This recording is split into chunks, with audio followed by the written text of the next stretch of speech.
Oh, it's showing, it now has to show me the whole page thing. Yes, I wanted the whole page. So, hello, thank you very much.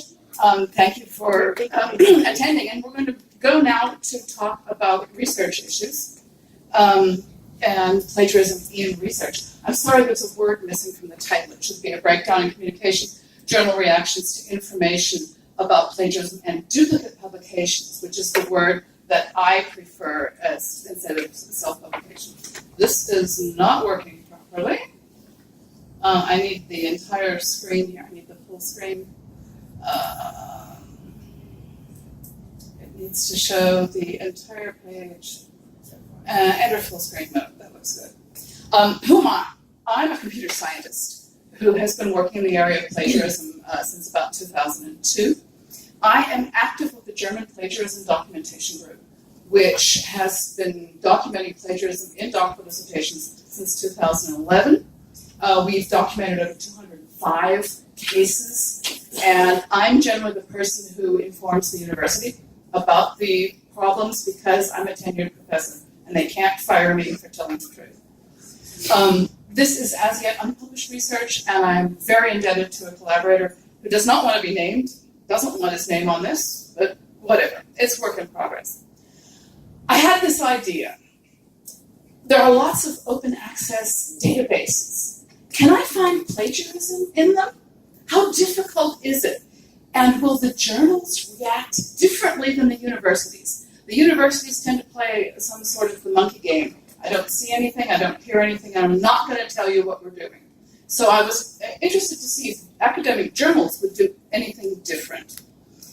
And PubMed Central, thank you very much, has this wonderful open access biomedical database.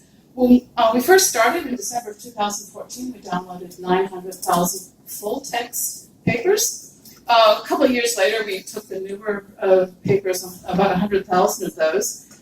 And there are some that are not in PubMed, for example, omics. So we thought that would be kind of fun to download some of the omics papers. Some of the apparently Chinese publisher called eCentury, and one I've never heard of before, Austin Publishing, that was pretending to have lots of cool stuff. And of course the Wikipedia as a comparison. Now please understand, software cannot determine plagiarism. I've written about this so often. Plagiarism finds text similarity, but nothing else. And in particular, what we were doing here was not determining if a specific paper is plagiarized, but we were looking for plagiarism. We ended up having to differentiate between what we call duplicate publications. This is when the same paper has at least one author in common. We have seen duplicate publications where 6 authors were removed from the paper for the second one. We saw one where 5 authors were removed and 1 was added. We've seen simple ones where just the order of the authors have been swapped. But this was in general the same paper. Now, in a smaller scale, this would be recycled text. If they're reusing large portions of text. No matter how much it is, if there are no authors in common, it's plagiarism. Now, we often hear this about template plagiarism. People who can't write well in English take a paper that looks good and plugs in their own data. It's still a bit of a problem. Technologically, what we did was we first compared each of these million documents with each of the others. Yes, it took 5.5 weeks on a machine with 6 cores running full scale the whole time. And it was shocking. The log files showed somewhere between 70,000 and 80,000 documents that had very high similarity scores with an extremely simple comparison using 7 grams. We did some manual filtering and discovered, a lot of the stuff that is the same is not problematic. Preprints, that's how the omics people get onto PubMed, is they publish a preprint with PubMed Central, which you're allowed to do. And then it's similar to the article that they also published in omics. There are reprints, there are guidelines, there are editorial board lists, they all had to be removed. That means we had to do manual selection and verification. So we were not able to identify all of the problematic papers. I can't tell you anything about the incidence or prevalence of this. I have this wonderful tool that a student of mine programmed for her bachelor's degree thesis. It's based on the syntax algorithm of Dick Bruna, as a Dutch researcher. And it works in the browser. Here's the URL. You put one text on the left, one text on the right, push a button, and it colors everything that's identical in the same color.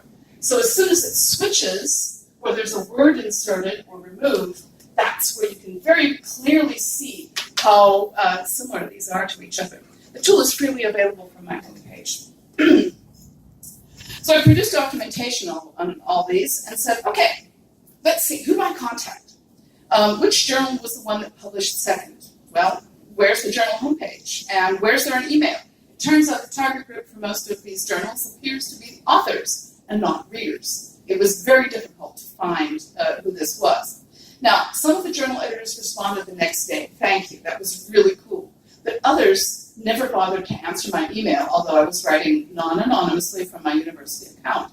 I would write back and say, hi, remember me? Still no answer. Some thanked me. Some appeared to be bothered by my reports. I was told to not drip feed them to them, but to tell them about all their plagiarisms when I was finished with my research. Another publisher told me to quit bothering the editors-in-chief. I was only to be sending my reports to their research integrity officer, and he quit the company without telling me and without leaving any trace of any of the 50 cases that I informed them about. I get the message we don't really care about the academic record. Not all journals, but some. We want to minimize our workload because it takes time to deal with these problematic papers, and we don't get any income from this. Now, some of the editors said, hey, there's COPE out there. Great. COPE has all these really cool flowcharts. For example, one's about what to do when there's plagiarism and what to do when there's a redundant or duplicate publication. Fantastic. And they all start with me. A reader informs the editor about suspected plagiarism. So this is exactly the place we need to be. Interesting, the flowchart always ends with informing the readers and victims of the outcome or action. And that very seldom happens.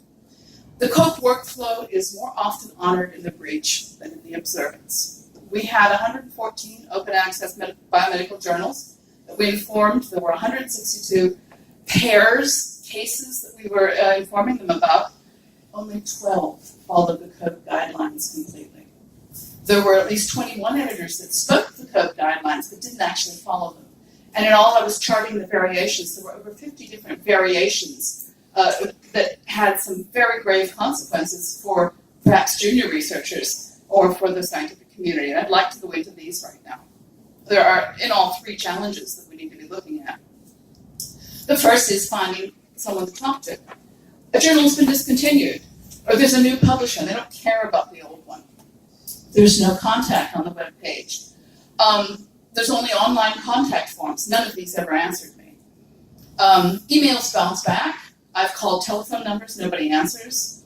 Or somebody answers and says, well, I'm no longer editor-in-chief, and I was never affiliated with this journal. About a third of the journals never actually answered me. And some of the editors said they were still listed on the web page, but they were not associated with the journal. I had more than one case where the editor-in-chief was co-author of the plagiarized paper. I had many suggesting I write an editorial with them. They said text overlap is to be expected, or we use software, there can't be plagiarism. Yes, there is. But this is the worst thing that happened. This is the breach of confidentiality. My emails were forwarded, without change, to the corresponding author.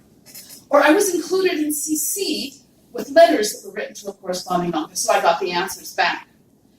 My name was published on 4 different occasions on retraction notices without my knowledge or permission. 3 mentioned me, and they gave my affiliation and telephone number in the notice text, and 1 has me listed in the metadata as the author at PubMed. So I'm now was now able to register for PubPeer because I have a publication in PubMed. And this is now in all sorts of metadatabases, and I'm listed all over the place as having a retraction because I am registered as the author here of this paper.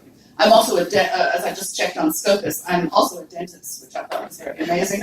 I get lots of spam inviting me to join conferences and journals and stuff like that. The last challenge is observing any action by the journal. There's been a lot of biometrics research where people try to assess the incidence and prevalence of retractions. by looking at the scientific record.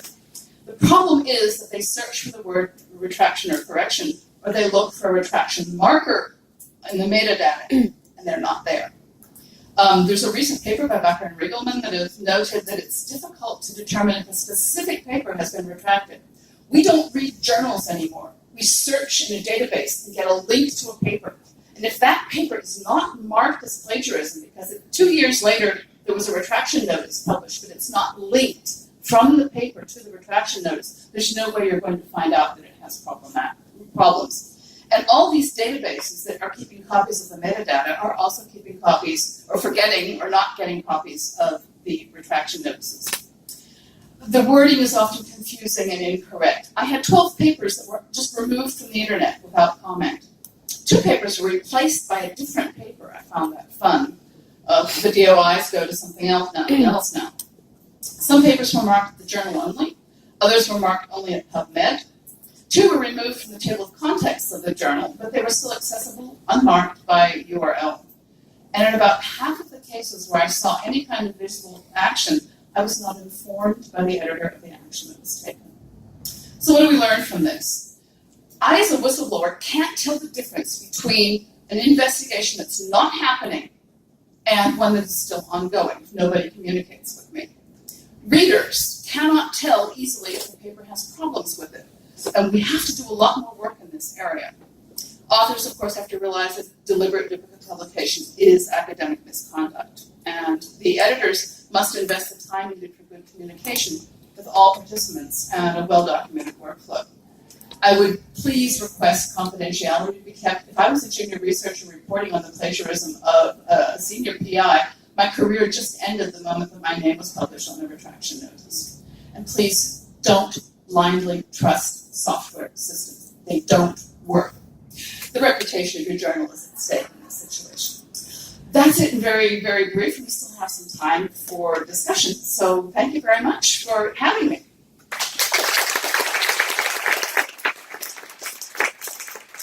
Thank you, Debora. She talked about the reality.